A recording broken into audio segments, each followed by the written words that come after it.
Hello दोस्तों, कैसे हैं आप सब लोग। मैं लकी और माँ प्रबुद्धा हिस्ट्री क्लासेस में आप लोगों का बहुत बहुत स्वागत करती हूँ।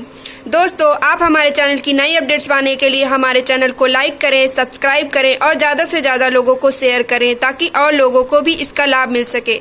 तो चलिए शुरू करते हैं आज का हमारा ये वीडियो।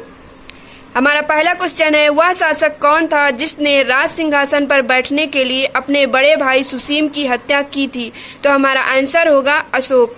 दोस्तों, अगर हम बात करें अशोक के बारे में तो अशोक बिंदुसार का उत्तराधिकारी था जो 269 ईसा पूर्व मगध की राजगद्दी पर बैठा। नेक्स्ट क्वेश्चन, सम्राट अशोक की वह पत्नी कौन थी जिसने उसको प्रभावित किया था। तो हमारा आंसर होगा कारुवाकी। नेक्स्ट क्वेश्चन, अशोक ने अपने सभी अभिलेखों में एक रूपता से किस प्राकृत का प्रयोग किया है। तो हमारा आंसर होगा अर्धमागधी। नेक्स्ट क्वेश्चन, बिंदुसार ने विद्रोहियों को कुचलने के लिए अशोक को कहाँ भेजा था। तो हमारा आंसर होगा तक्षशिला। बिंदुसार ने विद्रोहियों को कुचलने के लिए अशोक को तक्षशिला भेजा था। नेक्स्ट क्वेश्चन, वह व्यक्ति कौन है जिसका नाम देव नाम प्रियदर्शी भी था। तो हमारा आंसर होगा अशोक। नेक्स्ट क्वेश्चन, कलिंग विजय के उपरांत अशोक महान ने किस धर्म को अंगीकार कर लिया था। तो हमारा आंसर होगा बौद्ध धर्म।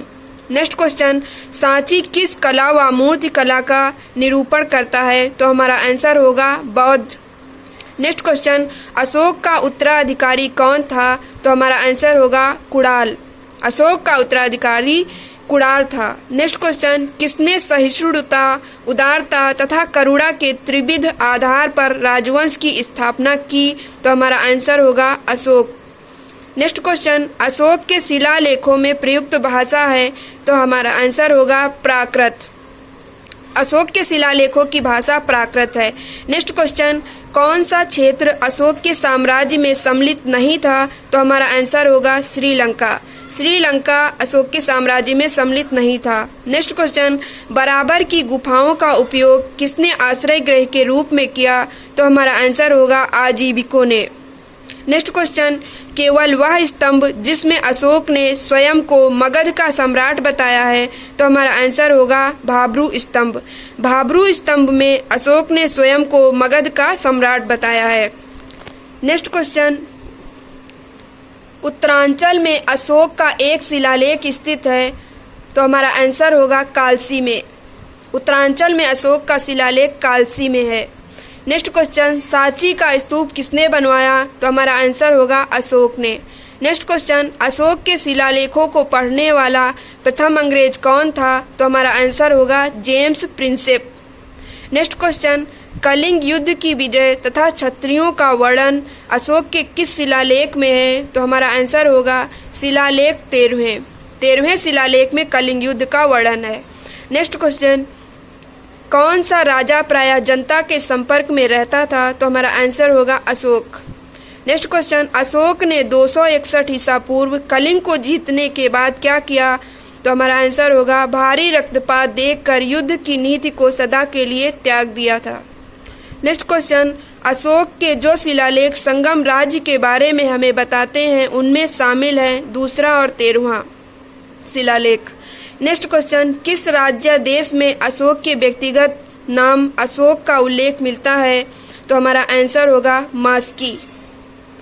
मास्की शिलालेख में अशोक के व्यक्तिगत नाम अशोक का उल्लेख मिलता है। नेक्स्ट क्वेश्चन, श्रीनगर की स्थापना किस मौर्य शासक ने की। तो हमारा आंसर होगा अशोक ने। श्रीनगर की स्थापना अशोक ने की थी। नेक्स्ट क्वेश्चन, किस ग्रंथ में शूद्रों के लिए आर्य शब्द का प्रयोग हुआ है। तो हमारा आंसर होगा अर्थशास्त्र में। अर्थशास्त्र में शूद्रों के लिए आर्य शब्द का प्रयोग हुआ है। नेक्स्ट क्वेश्चन, अशोक ने अपने राज्याभिषेक के चौथे वर्ष में निग्रोध के प्रभाव से प्रभावित होकर किससे बौद्ध धर्म की दीक्षा ली। तो हमारा आंसर होगा उपगुप्त। उपगुप्त से अशोक ने बौद्ध धर्म की दीक्षा ली थी। नेक्स्ट क्वेश्चन, किसने पाटलिपुत्र को पोलीब्रोथा कहा। तो हमारा आंसर होगा मेगस्थनीज। मेगस्थनीज ने पाटलिपुत्र को पोलीब्रोथा कहा। नेक्स्ट क्वेश्चन, मौर्य काल में एग्रोनोमाई किसे कहा जाता था। तो हमारा आंसर होगा सड़क निर्माण अधिकारी। सड़क निर्माण अधिकारी को एग्रोनोमाई कहा जाता था। नेक्स्ट क्वेश्चन, मौर्य काल में गुप्तचरों को क्या कहा जाता था? तो हमारा आंसर होगा गूढ़ पुरुष।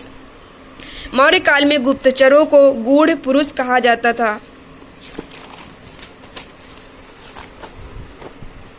नेक्स्ट क्वेश्चन, किस श्रीलंकाई शासक ने अपने आप को मौर्य सम्राट अशोक के आदर्शों के अनुरूप ढालने की कोशिश की? तो हमारा आंसर होगा तिस ने। नेक्स्ट क्वेश्चन, किस महीने से मौर्यों का राजकोषीय वर्ष आरंभ होता था?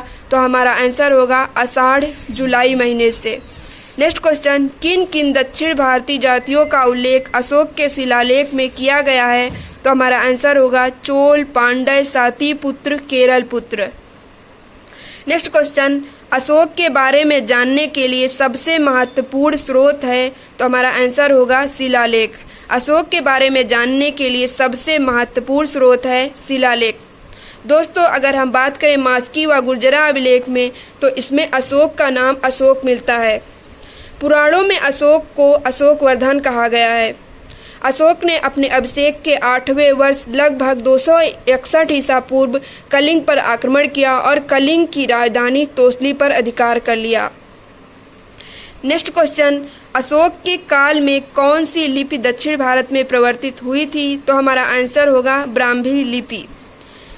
नेक्स्ट क्वेश्चन, अशोक का अभिलेख भारतीय उपमहाद्वीप के बाहर भी पाया गया है। किस देश में यह पाया गया है? तो हमारा आंसर होगा अफगानिस्तान में।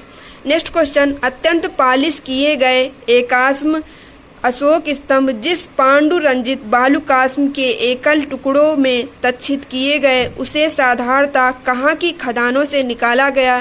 तो हमारा आंसर होगा मिर्जापुर के समीप चुनार। नेक्स्ट क्वेश्चन, बिंदुसार की मृत्यु के समय अशोक किस प्रांत का गवर्नर था? तो हमारा आंसर होगा उज्जैन। नेक्स्ट क्वेश्चन, किस शिलालेख में अशोक ने घोषणा की है कि सारी प्रजा मेरी संतान है? तो हमारा आंसर होगा पृथक कलिंग शिलालेख। दोस्तों, अगर हम बात करें शिलालेख की, तो अशोक के 14 शिलालेख हैं। पहले शिलालेख में अशोक ने पशु बलि की निंदा की है। दूसरा शिलालेख में अशोक कहता है कि मनुष्य एवं पशु दोनों की चिकित्सा व्यवस्था का उल्लेख किया है। 13वें शिलालेख में कलिंग युद्ध का वर्णन है। नेक्स्ट क्वेश्चन, अशोक ने श्रीलंका में बौद्ध धर्म का प्रचार हेतु किसे भेजा? तो हमारा आंसर होगा महेंद्र व संघमित्रा को। नेक्स्ट क्वेश्चन, अशोक का समकालीन तुर्मय कहाँ का राजा था? तो हमारा आंसर होगा मिस्र का। दोस्तों, मैं उम्मीद करती हूँ कि आज का हमारा ये वीडियो आप लोगों को पसंद आया होगा। आप हमारे चैनल को लाइक करें, शेयर करें, सब्सक्राइब करें। धन्यवाद।